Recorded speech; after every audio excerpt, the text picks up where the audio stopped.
Oh, I've got this guy here.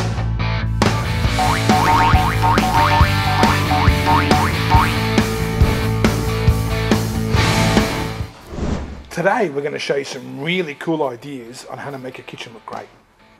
Now when you're planning the kitchen, the products and choices can be really confusing. It's always everybody's dream out there to own a stone benchtop.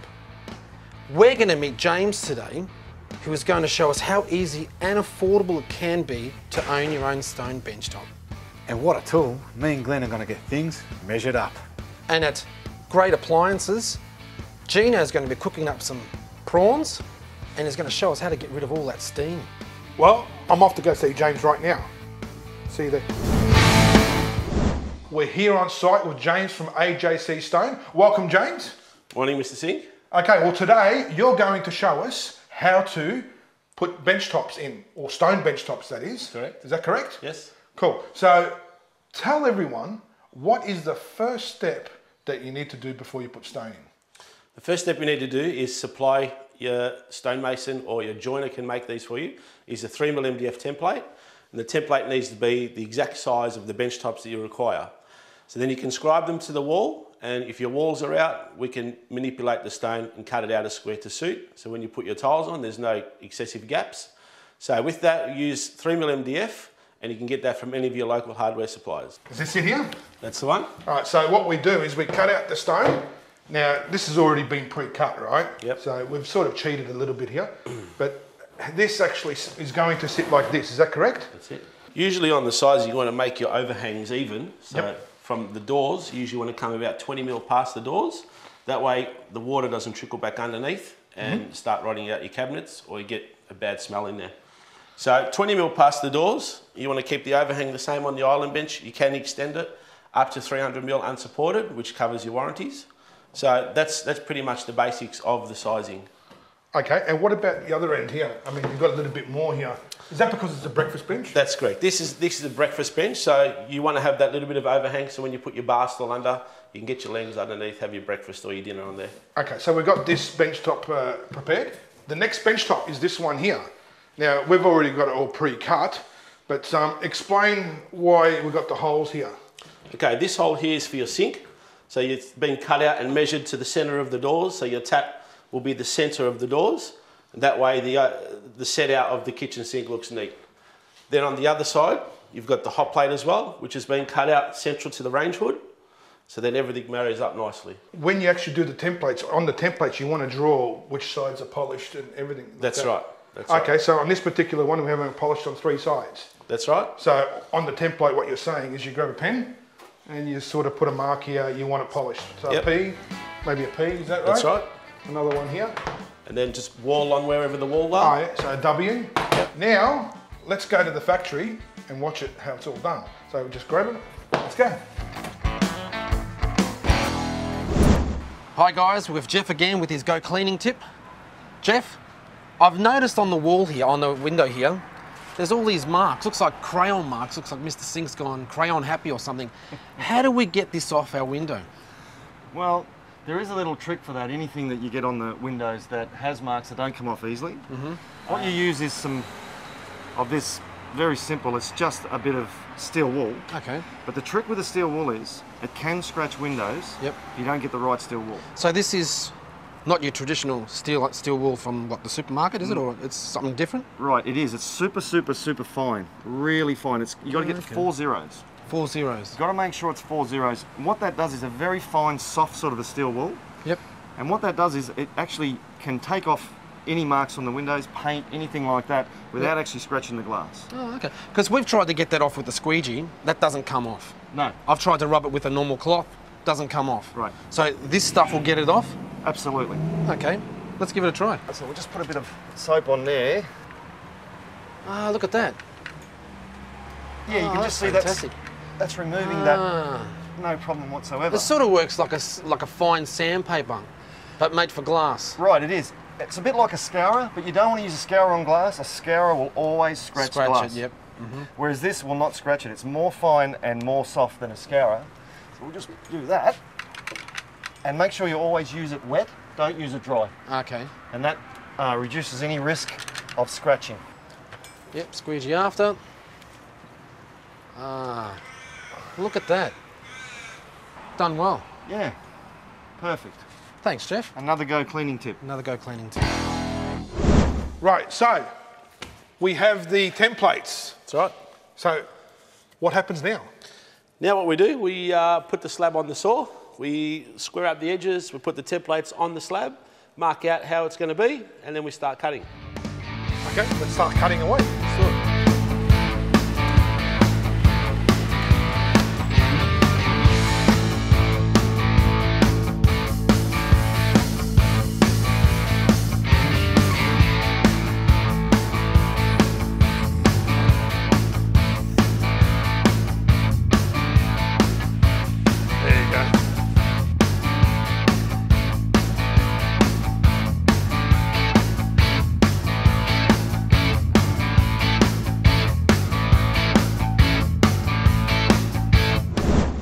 Right, well, we've finished cutting up all the bench tops. Now we're back on site, ready to install it, right? So here come the guys.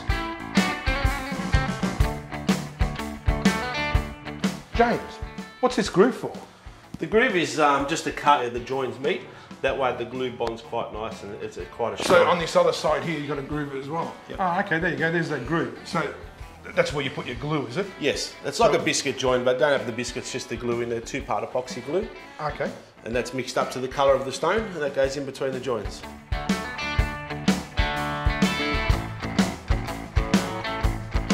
Why isn't this up against the wall?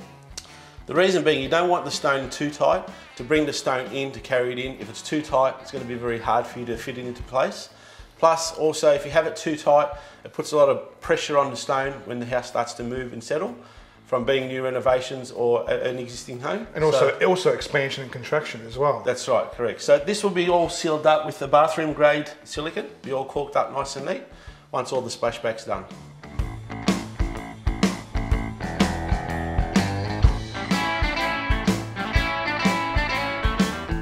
You're thirsty, mate. You got some metho. Mate, this is not really for drinking. No, not today. It's a bit early for that. Oh, okay. No. So what have we got this metho for? The metho we use to clean the bench tops, usually around the joints to make sure it's all nice and clean. There's no dirt and dust and dirty marks where the joint is. So when we put the joint together, it's nice and clean and it comes out a nice white line.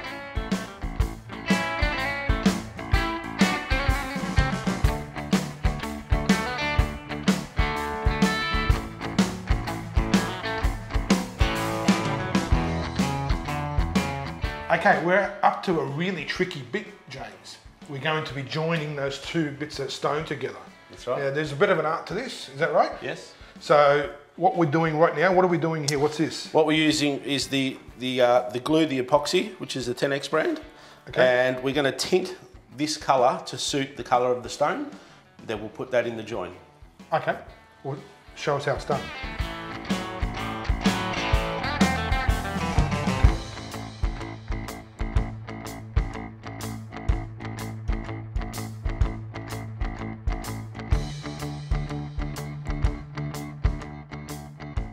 Wow, that's almost exactly the same colour. That's right. That's what you've got to do. So you're tinting the colour to suit the stone, and that's what's going to go in the joint. Wow, I'm colourblind and I can even see it's almost the same colour.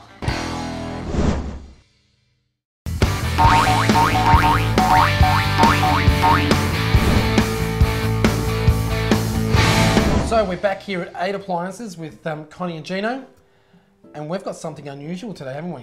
Yes. What do we have here?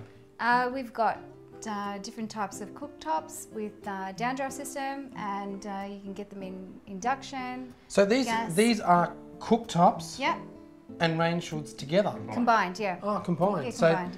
that is a range hood, Yep. and in between here, that's like a range hood as well. That's a range hood there as well, and there's another one just over here. Oh, so you don't have to worry about all those ugly No, big and stainless steel things? nothing else to clean, you know, this is it. Just clean in here and you're done, yeah. So where would most of these sort of things go? Would they go into like al frescoes? Open plan living, al frescoes, kitchens, you know.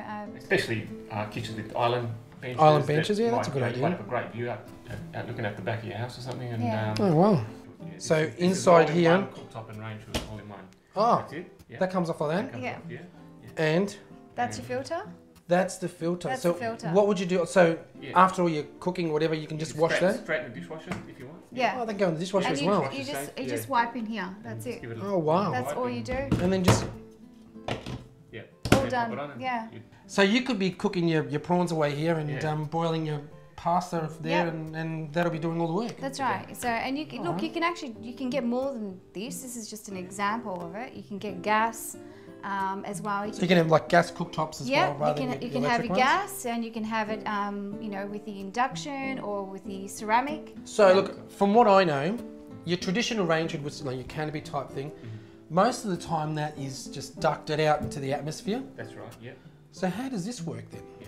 Well, this same can be ducted out to the atmosphere, or if you have a situation where you just can't get it out, you can actually recirculate it. as well. Oh, that's what's inside that cupboard over. Can we go? Can we have a look inside? Yeah, let's have a look inside here, man. So Gino, tell us a little bit how this thing works. I noticed that thing. Is that a foam box or that box on the bottom there? Yeah, that's the motor. So the motor sits back there. Sits underneath the kicker, so it reduces. It doesn't waste any space in your. Because it's quite compact, isn't it? Yeah. It's small, and that flexible ducting thing. That's your silencer, so it reduces the noise as well. because I noticed there's not a lot of noise. It's not that loud. You would expect something that powerful to be quite Yeah, loud. so that silences the noise quite Yeah. light. And those mesh things there, those three mesh things. Things there, the charcoal filters. So as it's recirculating, it's taking out all the odours from your cooking. Oh, so the charcoal absorbs all of Absorbs that. all the smells, Okay. To demonstrate how this range hood works, or this downdraft works, it's a downdraft, isn't it? Downdraft, yeah. Downdraft is, Gino's going to cook us something. So Yep. what are you going to cook So us? we're going to cook some prawns, and like I said, this will give you some idea how this works, because it's going to steam up a lot. So Rob, can you turn the range hood on for me, please? So just here? First we Oh, open you it gotta up. open up this Yeah, thing we'll first? open it up, yeah. All right. And then we just, yeah, that's fine, yeah. Turn it. Oh, that's That's that it. full? Either way, it'll go on, yeah. That's on high, yeah. Very that's easy. good. Okay. Yeah. All So right, let's then start cooking. Once it's on, we can start placing our prawns on the teppanyaki plate.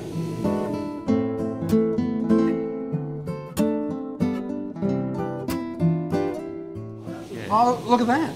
See all the Yeah, steam so you is can see going as in the steam's rising, it's just getting. Oh, wow. It's just getting That is taken great, across. isn't it? Yeah. So it's not actually getting a chance to rise up to. So the basically ceiling. all of this area here just gets all sucked in. That's right. Yeah. Okay. And then taken away down either through the recirculating system or ducted outside. That's amazing, So- isn't it?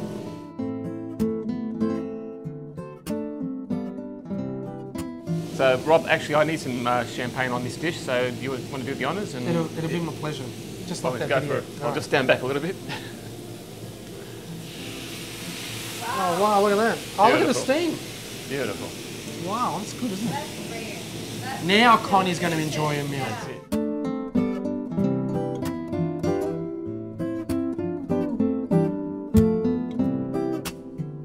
Okay, so we're done. We're all done. Oh, so can't here we are. Can't wait to get We're- into that. It's ready, ready. Put some more. Of course, champagne from your missus. Here we Of go. course. Let's charge it up again. Oh, that's You plenty for me. can't eat without drinking. Oh, we know that. So there you go. Downdraft range hoods on a teppanyaki plate. Good food, good company, good appliances. 8 appliances. Cheers. Cheers. Salute. Jeez. Enjoy.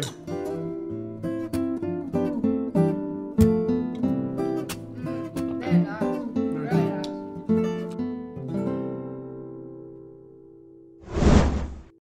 Come on, show us your tips.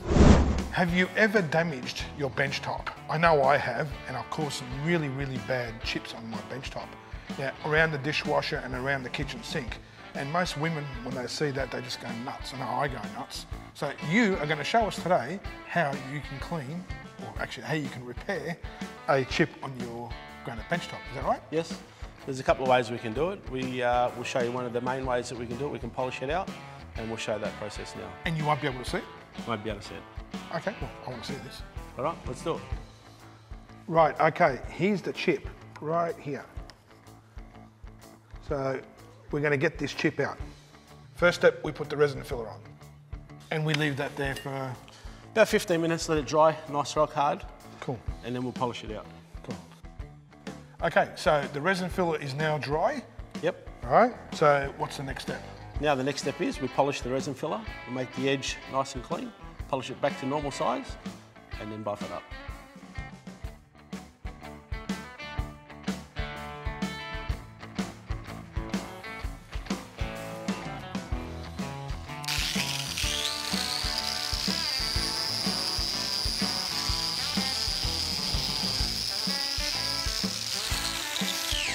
Wow, it's all done. It's actually, you can't even feel that.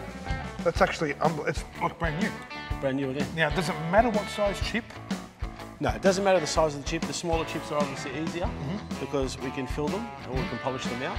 If you do chip the bench top and it's a large chip, try and find the chip and keep it in a safe spot because we can glue that chip straight back in and polish it up and you'll never see it again. Oh, wow. What about cracks? Cracks, on another hand, cracks aren't covered by a warranty. Cracks can be repaired by a specialist, but they can come out to your house and fix cracks. There you go. Chips in your bench top can be fixed, no problems.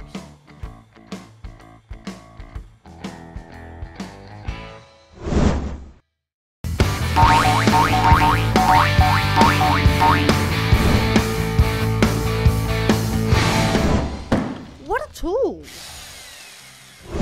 Let's size it up at Tullaroon Hardware, mate. Hey Dave, how are you, mate? Good, mate, good, good.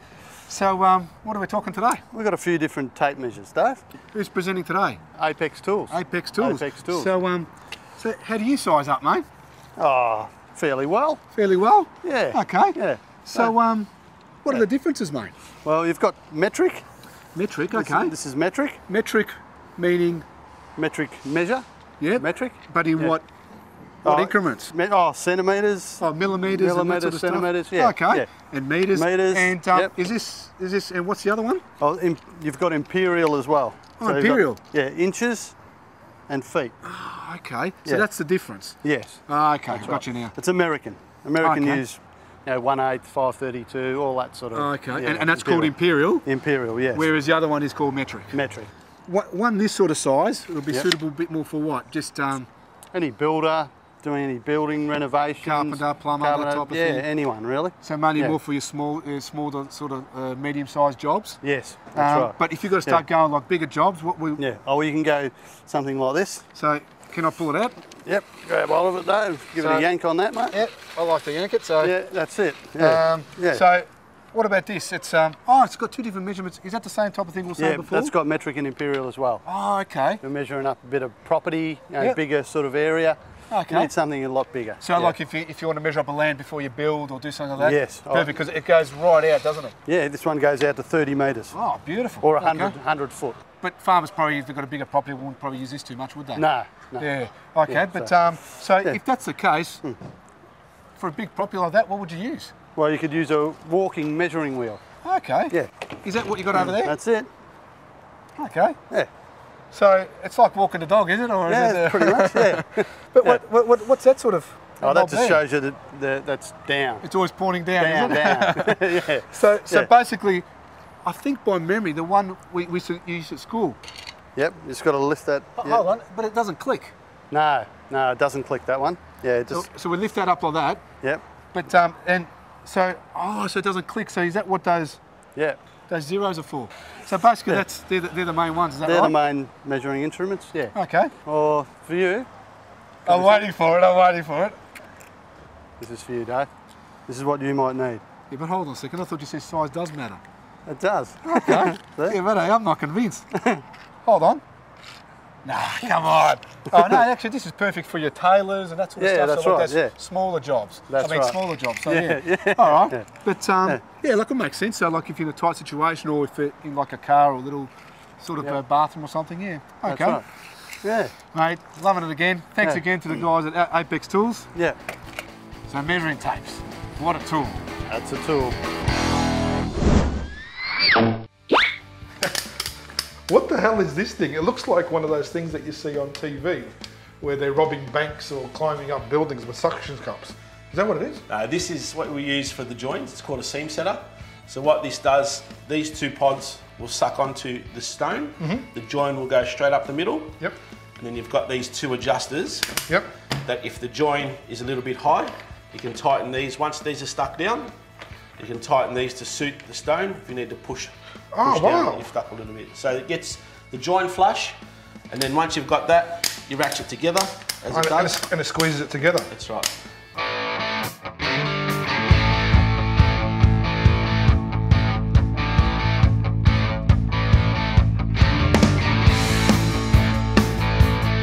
You actually keep it, that's to help keep it flush. That's to keep the front flush. Yep. Now we use the seam setter to get the middle and the back flush. Okay, so we've got the joint down the middle of the seam setter. All we do is just tighten up The suction cup? the suction cups until they don't tighten no more. Now what we do, we ratchet it in. See, it's squeezed the glue out of the joint. Wow. Tighten the fronts. Now we'll get the levels of the razor blade. Be careful with the razor blade. So that's got a bit of a lip that side. So we'll tighten this one down. Perfect tight. Check the back. I've always wondered how that's done. Back's perfect. So now what we do, just even the glue out over it.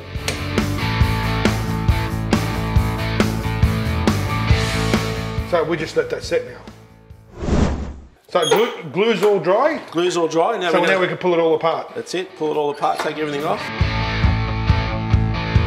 So we're using metho to clean it with, eh? Just a little bit of metho just to help the blade run across the glue to cut it neat.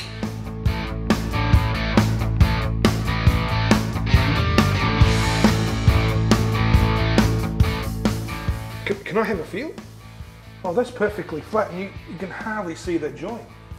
Wow. That's a mix of the seam setter, a nice straight cut, good colour in the glue, and a good level. Alright, what's Mr Sink without putting the kitchen sink in? So, this sink goes right here, right? That's right.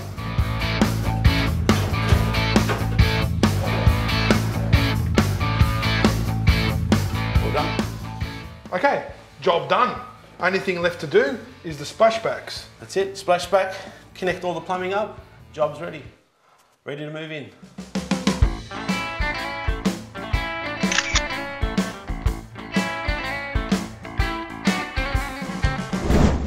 Well, on the subject of getting your kitchen looking great, here's a few really great products for your kitchen. Accessories for your kitchen sink. You have drainer baskets to dry off all your dishes. You have chopping boards that fit over your main bowl, so you can chop over there and it doesn't move. You also have colanders, either be stainless steel or in plastic. These are good for washing your veggies or straining your pasta. That fits over there. And there's also extension trays which fit on top of your main bowl, or you can use it on the side of your kitchen sink. And the good thing about these things here is it packs up all nicely like that, and it's nice and tidy. And there's some really cool taps for your kitchen too, like pull-out veggie spray mixers, which also make it handy for washing down your sink. You can also get taps with high gooseneck outlets, which is ideal for big pots and pans when you're washing. And what about these high-rise commercial style mixers without the commercial price tag? And nothing beats having a good water filter system that cleans all that sediment and all that dirt from your water. We'll see you next time. To keep up to date with what's going on at the Mr Sink Show, follow us on Facebook. Dusty. Yeah. Are you ready to roll? Yeah. Okay, cool. With James from A.J.C. A.J.C.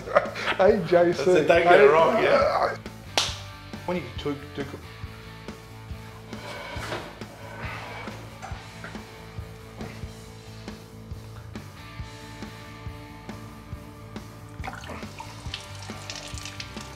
I reckon I'm strong enough to pull that off. I don't think so.